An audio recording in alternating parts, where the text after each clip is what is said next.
Le frère de ma femme m'a poussé et m'a accusé. Tu fais du mal à ma sœur. Prends tes affaires et va-t'en.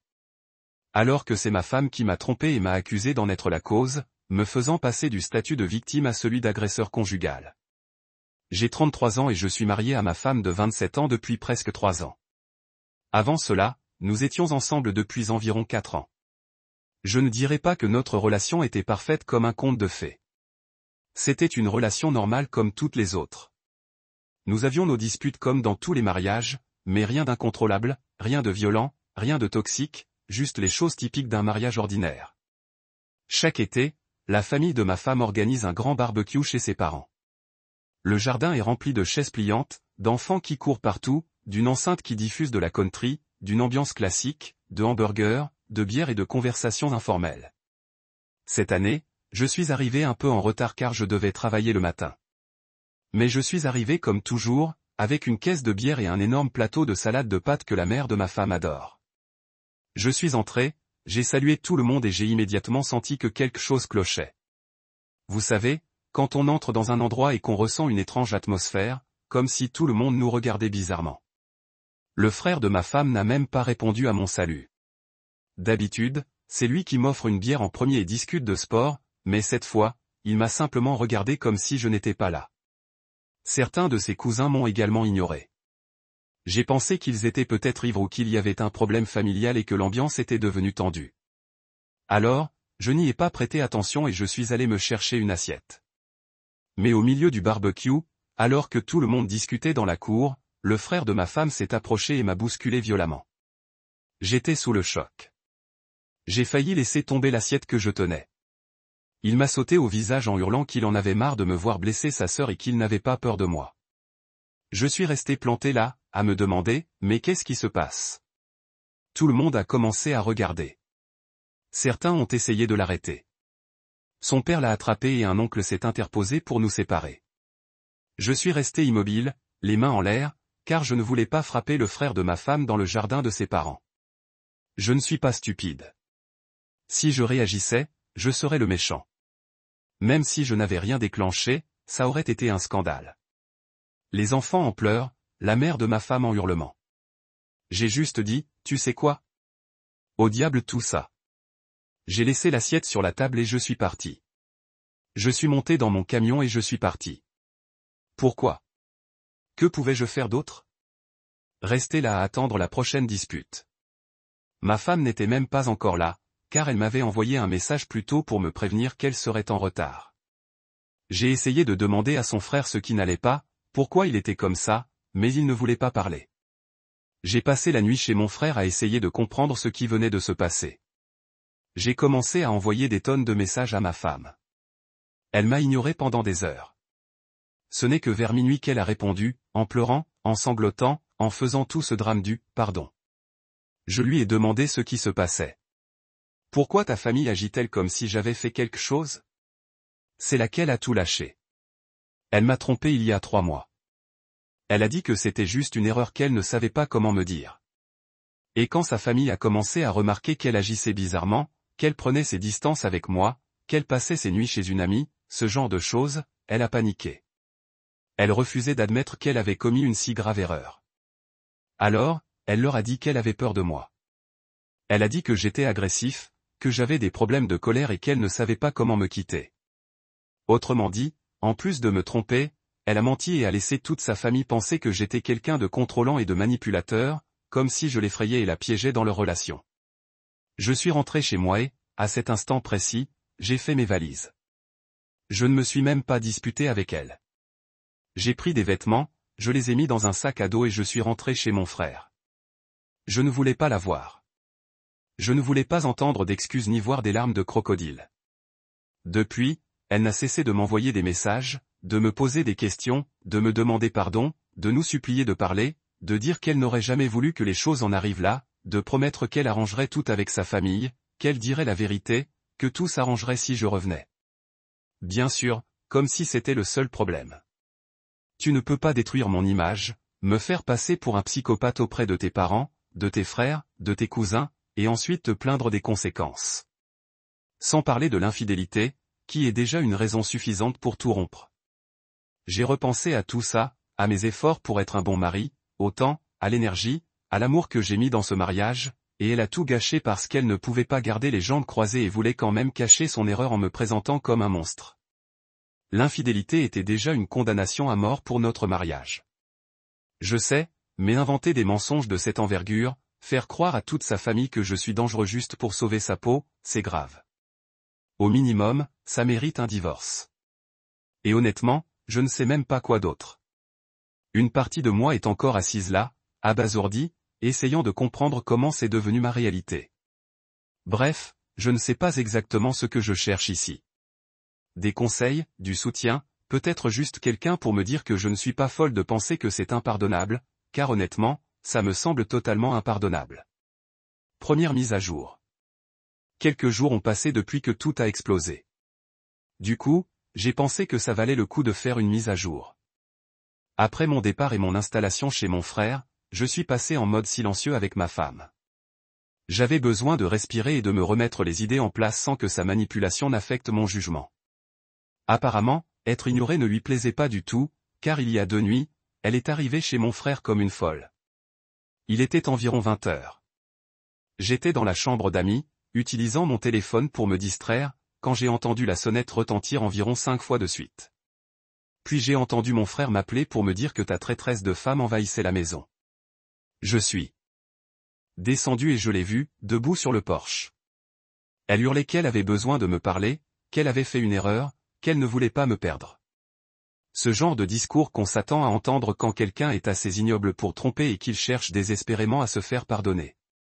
Mon frère avait claqué la porte, lui ordonnant en gros de déguerpir avant d'appeler la police. Et il ne plaisantait pas. Il était furieux de ce qui s'était passé au barbecue. Et après avoir découvert la tromperie, il est devenu encore plus protecteur envers moi. Pendant ce temps, elle était dehors, complètement déchaînée, disant qu'elle avait seulement parlé de mon agressivité à sa famille par peur qu'ils se retournent contre elle s'ils apprenaient ma liaison. Elle n'arrêtait pas de le répéter. Et même si je pouvais pardonner ce mensonge, il restait la tromperie elle-même. C'était comme nager à contre-courant. Elle essayait de faire croire que le seul problème était le mensonge qu'elle avait dit à sa famille, mais ce n'était que la partie émergée de l'iceberg. C'était comme si les nageoires du requin dépassaient de la surface, tandis que le requin entier était en dessous, avec des dents acérées comme des puces, ce qui était la tricherie même. À un moment donné, elle a même essayé de forcer l'entrée de la maison. Mon frère a physiquement bloqué la porte et lui a dit directement, « Si tu ne pars pas dans 30 secondes, j'appelle la police. » Finalement, elle est partie en pleurant et en marmonnant. Elle est allée à sa voiture et a filé.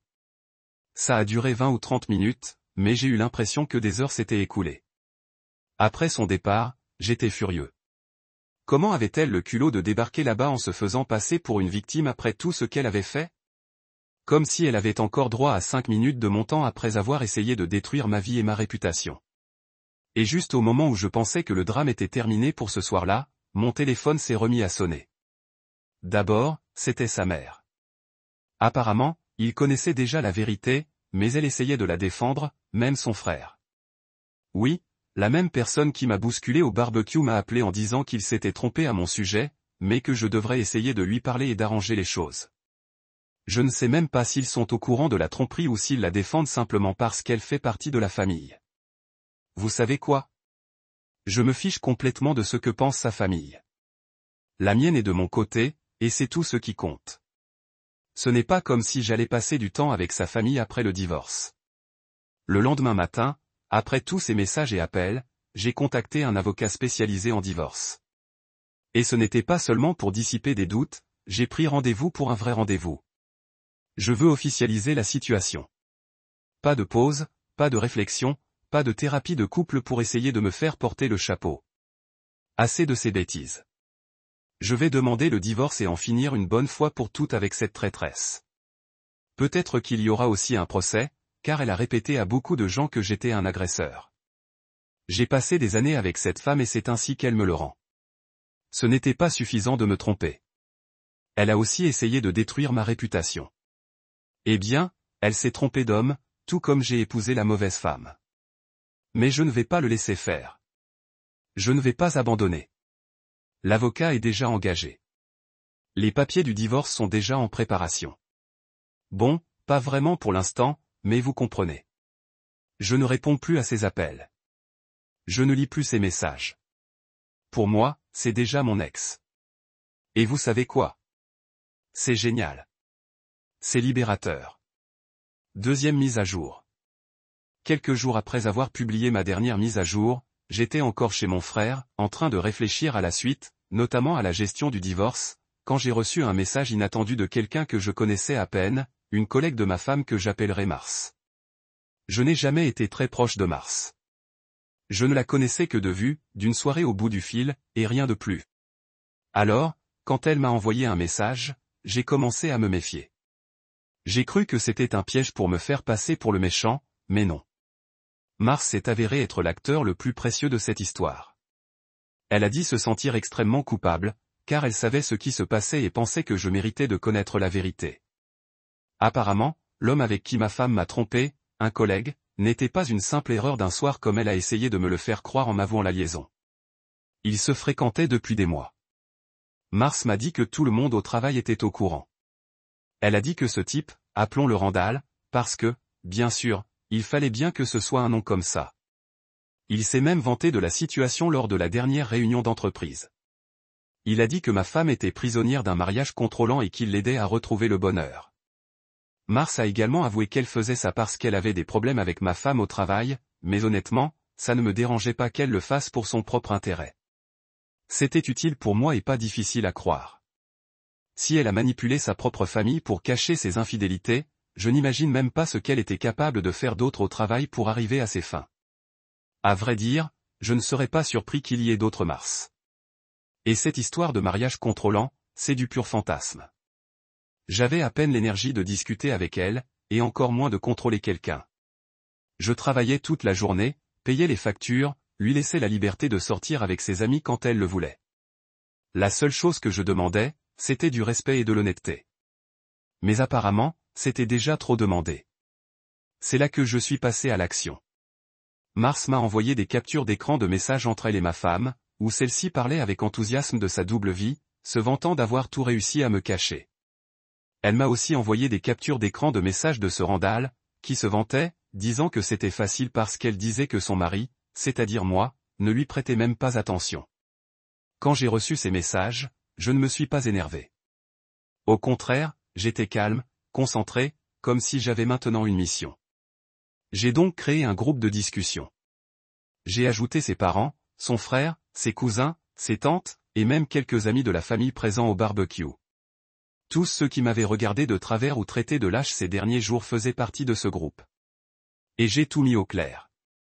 Tout ce qu'elle disait sur moi était un mensonge, inventé pour cacher qu'elle me trompait depuis des mois avec un collègue inconnu. Et je l'ai prouvé avec les messages et les captures d'écran que Mars m'a envoyés. Je n'ai laissé aucune place au doute. Ça n'a pas pris longtemps. 1 heure plus tard, j'ai reçu un appel de son frère, celui-là même qui m'avait bousculé et avait voulu me battre au barbecue. J'ai failli ne pas répondre, mais la curiosité était plus forte. La première chose qu'il a faite a été de s'excuser, et c'était des excuses sincères. Il a dit qu'il était désolé d'avoir cru à ses mensonges et de m'avoir bousculé. Il a dit qu'il se sentait idiot de m'avoir attaqué sans connaître toute l'histoire. Peu après, j'ai reçu un message de sa mère, un long texto disant qu'elle avait honte de sa fille, qu'elle n'arrivait pas à croire la personne qu'elle était devenue et qu'elle regrettait sincèrement d'avoir pensé du mal de moi. Apparemment, la nouvelle s'est vite répandue. Certains de ses cousins l'ont désabonné sur Facebook. Certains m'ont même envoyé des messages privés pour s'excuser de la façon dont ils m'avaient traité au barbecue. Ils disaient ne rien savoir de ce qui se passait vraiment. Pendant ce temps, ma future ex se faisait démolir dans le groupe. Sa mère et son frère la déchiraient dans leurs messages, exigeant des explications, lui demandant pourquoi elle avait fait tout ça. Le dernier texto que j'ai vu avant de couper le son du groupe était de son frère, disant qu'il me devait bien plus que de simples excuses. Je n'ai pas eu à lever le petit doigt après ça. Ses propres mensonges ont fait tout le travail pour moi. Elle a quand même essayé de m'appeler après que le groupe ait basculé. J'ai bloqué son numéro. Je l'ai bloqué sur les réseaux sociaux. Mon avocat a déjà les papiers du divorce prêts. La procédure est déjà en cours, c'est tout. Maintenant, elle est ce que j'étais pour sa famille lors de ce barbecue. La méchante de l'histoire. La nouvelle se répand parmi mes amis. J'entends déjà dire que sa petite vie parfaite, pleine de mensonges, s'écroule petit à petit. Et vous savez le meilleur? Cela ne pourrait pas arriver à une personne plus méritante. Troisième mise à jour. Après que toute sa famille se soit retournée contre elle après que j'ai partagé ses captures d'écran et ses preuves et que tout le monde ait commencé à l'attaquer, elle ne s'est pas excusée. Elle n'a pas changé d'attitude. Au contraire, elle a changé de stratégie comme un pilote de Formule 1 au dernier tour. L'instant d'après, elle inventait déjà une nouvelle histoire. Elle a commencé à dire que je l'avais négligée émotionnellement et que c'était pour ça qu'elle avait pris de mauvaises décisions, qu'elle se sentait piégée et seule et que c'était pour ça qu'elle avait dû me tromper. Pour être clair, elle n'a jamais rien dit de tout ça pendant toutes les années que nous avons passées ensemble.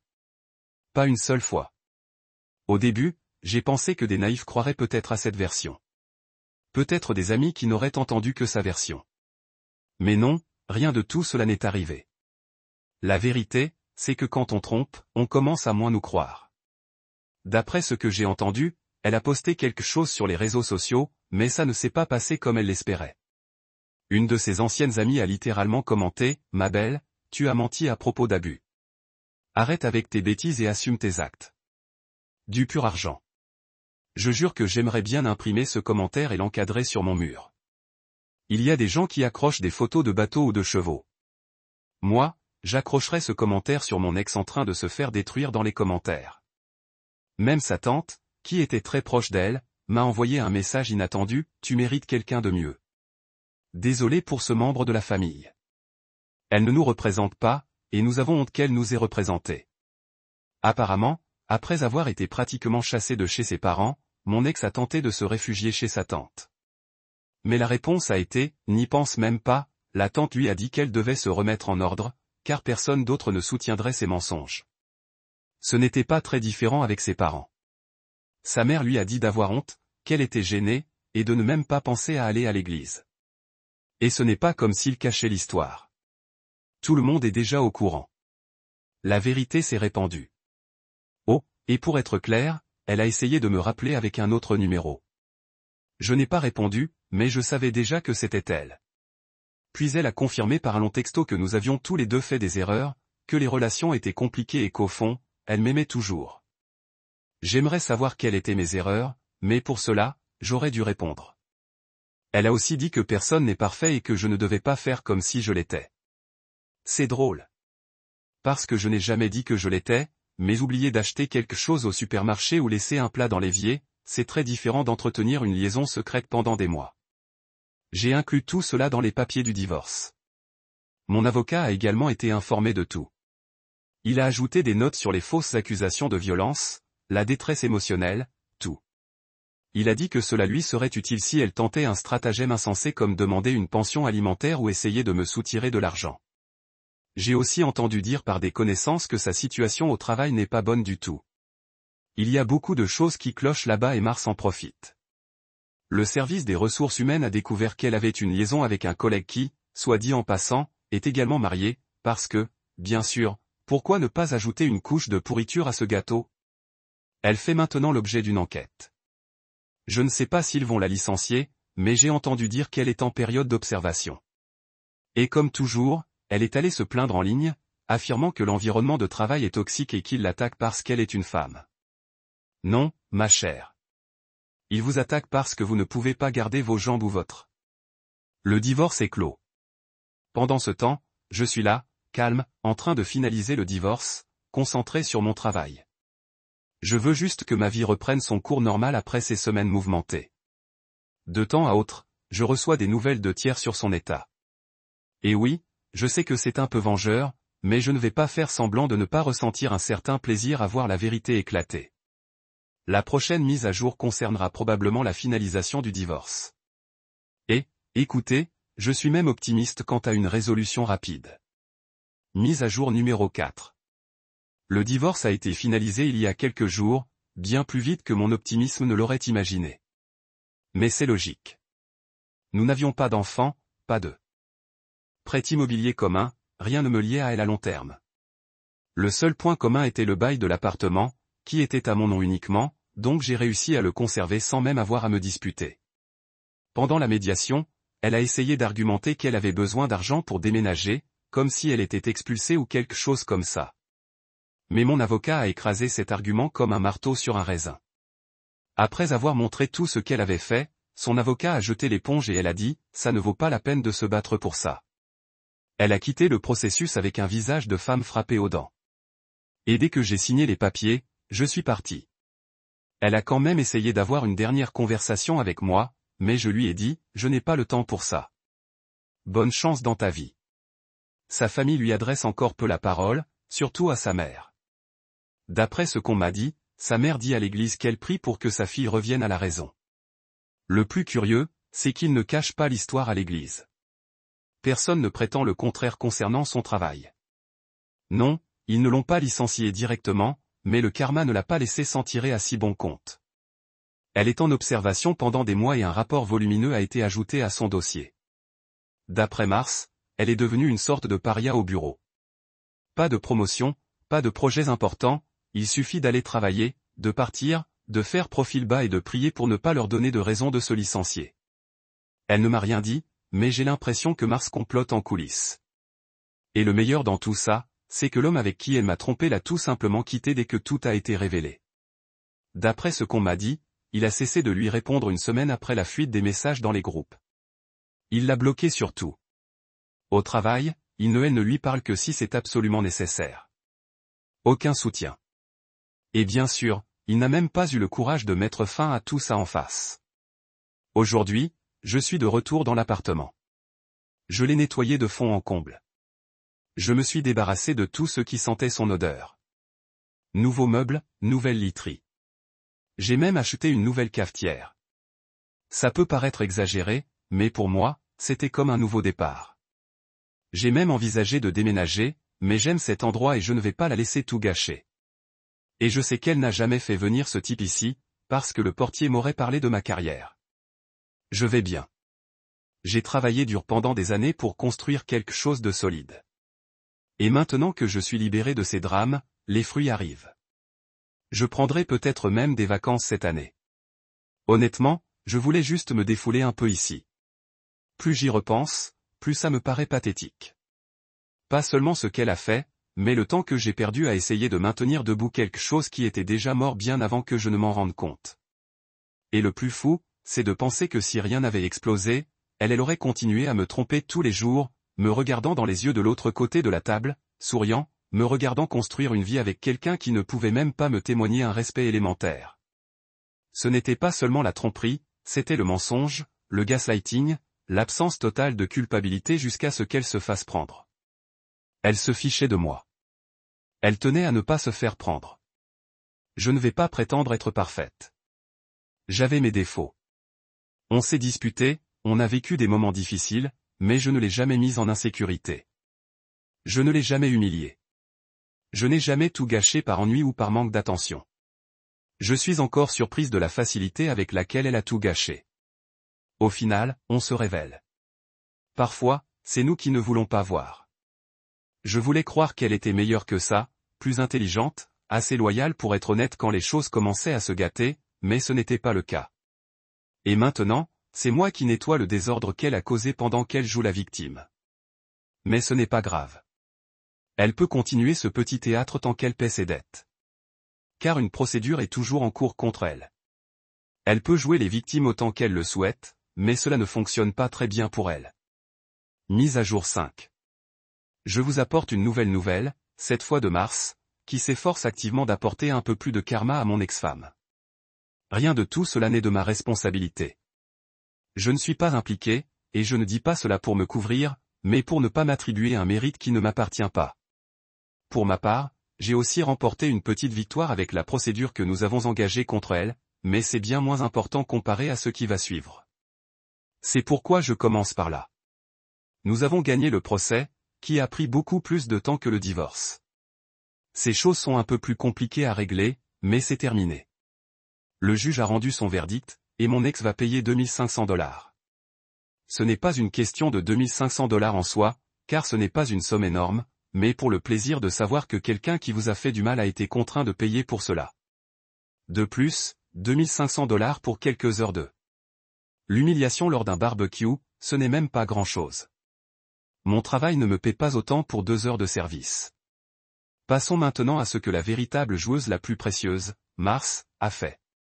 Et voyez-vous, je ne peux nier que j'ai été très satisfaite de la voir remettre à sa place une personne aussi fourbe que mon ex. Comme je l'ai déjà mentionné, mon ex était en période d'observation. Il lui fallait juste une raison pour être renvoyé de l'entreprise avec ses affaires, et Mars recherchait exactement cela. Eh bien, elle y est parvenue après de nombreux efforts. C'est même un peu triste pour quelqu'un qui a un ennemi comme Mars. Mais je ne suis pas assez arrogante pour penser que j'étais la seule à qui elle a trompé et menti. Mon ex s'est fait beaucoup d'ennemis au travail. Les personnes trompeuses ne manquent pas que dans un seul domaine. Mars a donc découvert des mensonges et des tromperies que mon ex a commis contre le client. Elle a prévenu le client. Le client a porté plainte auprès de l'entreprise et mon ex a été licencié sans aucune indemnité. Je pense à la tromperie et je me rends compte que ce n'est pas ça. Je voudrais donner des conseils à tout le monde sur la façon d'être infidèle. Mais être infidèle au travail est une très mauvaise idée, car si on se fait prendre, et j'espère qu'on le sera, on risque de perdre bien plus que ce qu'on imagine. Elle n'a pas perdu son emploi juste pour ça, mais c'était tout prêt. Et même si Mars a pris tout cela à un niveau personnel, je sépare. Elle-même qu'elle n'était pas la seule à vouloir voir mon ex dans la rue. Un endroit où, selon Mars, elle mérite d'être. La différence, c'est que Mars a été la plus proactive de toutes. Et c'est tout. Je ne peux pas promettre que ce sera ma dernière mise à jour, car je ne sais pas si Mars a déjà assouvi sa soif de vengeance. Je vais bien, mais Mars semble agir comme si mon ex avait couché avec l'homme dont elle est amoureuse. Je ne juge pas, mais je ne doute pas non plus qu'un de ces jours, elle m'appellera pendant le week-end pour me dire, dis donc, l'auteur du message, devine ce que j'ai fait à ton ex. J'espère juste que ce ne sera jamais quelque chose d'illégal comme, dis donc, l'auteur du message, j'ai besoin d'enterrer quelque chose dans les bois à 4 heures du matin. J'espère que ce sera juste des choses comme, j'ai inscrit ton ex à un catalogue de codes pour girafes. Je plaisante, bien sûr. Enfin, je l'espère. Je le pense. Merci beaucoup à tous ceux qui m'ont accompagné jusqu'ici, car même si je peux plaisanter sur tout ça aujourd'hui dans les premiers messages, tout était désespéré et avoir des gens à mes côtés a rendu la situation plus supportable. Commentaire Reddit. Cette histoire montre que le temps accumule les dettes, parfois avec des intérêts. Son ex a détruit tout ce qu'ils avaient et a essayé de se faire passer pour la victime, mais a fini par récolter tout ce qu'elle avait semé. Et le meilleur dans tout ça, c'est qu'il est passé à autre chose, a reconstruit sa vie et a même eu la chance d'avoir Mars à ses côtés. Finalement, justice a été rendue. Et toi, laisserais-tu le karma agir ou aiderais-tu comme Mars ?